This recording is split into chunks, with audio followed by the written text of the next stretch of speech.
नमस्कार। शराब घोटाला, पिछले 2 साल से यह शब्द आपने कई बार सुना होगा।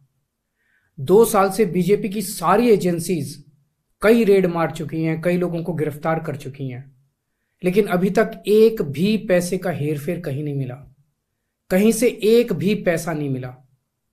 अगर भ्रष्टाचार वाकई हुआ है तो इतने करोड़ों रुपए गए कहां? क्या सारा पैसा हवा में गायब हो गया? सच्चाई यह है कि किसी तरह का कोई भ्रष्टाचार हुआ ही नहीं। अगर होता तो पैसा भी मिलता। ऐसे फर्जी केस में आम आदमी पार्टी के कई नेताओं को इन्होंने अभी तक जेल में रखा हुआ है।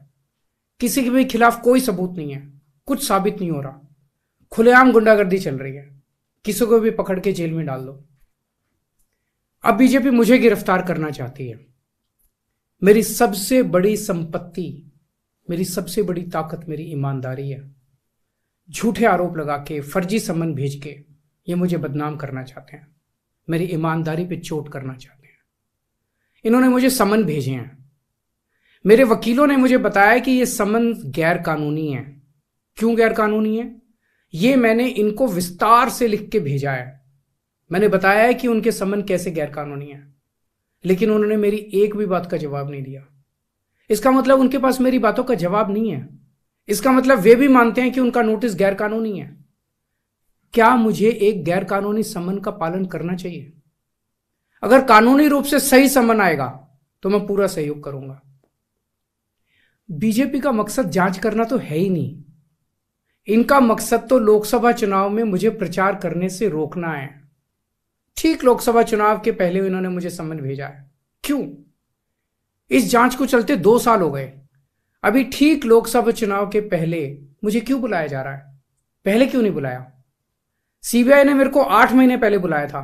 मैं सीबीआई में गया था, उनके सारे जवाब भी दिए थे। लेकिन अब ये लोग ठीक लोकसभा चुनाव के 2 महीने पहले मुझे बुला रहे हैं। तो बीजेपी का मकसद कोई पूछताछ करना थोड़ी है। इनका मकसद है पूछताछ के बहाने केजरीवाल को बुला लो और उसे गिरफ्तार कर लो, ताकि मैं लोकसभा चुनाव में प्रचार ना कर पाऊं। आज बीजेपी भ्रष्टाचारियों को नहीं पकड़ रही, बल्कि खुलेआम ईडी और सीबीआई का इस्तेमाल करके दूसरी पार्टियों के नेताओं को तोड़ के बीजेपी में शामिल करवाने का काम किया जा रहा है।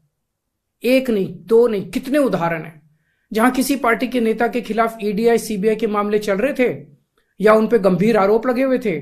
जैसे ही वो नेता बीजेपी में शामिल हुए, उनके सारे पुराने मामले बंद कर दिए गए या ठंडे बस्ते में डाल दिए गए। तो जो इनकी पार्टी ज्वाइन कर लेता है उसके सारे मामले रफा दफा कर दिए जाते हैं। जो इनकी पार्टी में नहीं जाता वो जेल जाता है। आज मनीष सिसोदिया, संजय सिंह और विजय नायर इसलिए जेल में नहीं है कि उन्होंने भ्रष्टाचार किया है, वो इसलिए जेल में है क्योंकि उन्होंने बीजेपी में शामिल होने से इंकार कर दिया है। आज हम बीजेपी का मुकाबला क्यों कर पा रहे हैं? क्योंकि हमने कोई भ्रष्टाचार नहीं किया। अगर हमने जरा सा भी गलत काम किया होता तो दूसरे भ्रष्टाचारी नेताओं की तरह आज भी हम बीजेपी में शामिल हो चुके हैं, तो होते आज तक। इस तरह देश के ईमानदार नेताओं को जेल में डाल के और भ्रष्टाचारियों को अपनी पार्टी में शामिल करवा के ऐसे तो देश आगे नहीं बढ़ सकता। ये क्या चल रहा है? ये जो कुछ भी चल रहा है बहुत खतरनाक है। ये हमारे जनतंत्र के लिए बहुत गलत है। इसे रोकना होगा। मैं हमेशा देश के लिए लड़ा हूं। मेरा तन मन धन देश के लिए है। मेरी एक एक सांस देश के लिए है। मेरी खून की एक एक बूंद देश के लिए है। मेरे शरीर का एक एक कतरा देश के लिए समर्पित है। हमें मिलकर देश को बचाना है। मैं पूरी जी जान से इनके खिलाफ लड़ रहा हूं। आपका साथ चाहिए।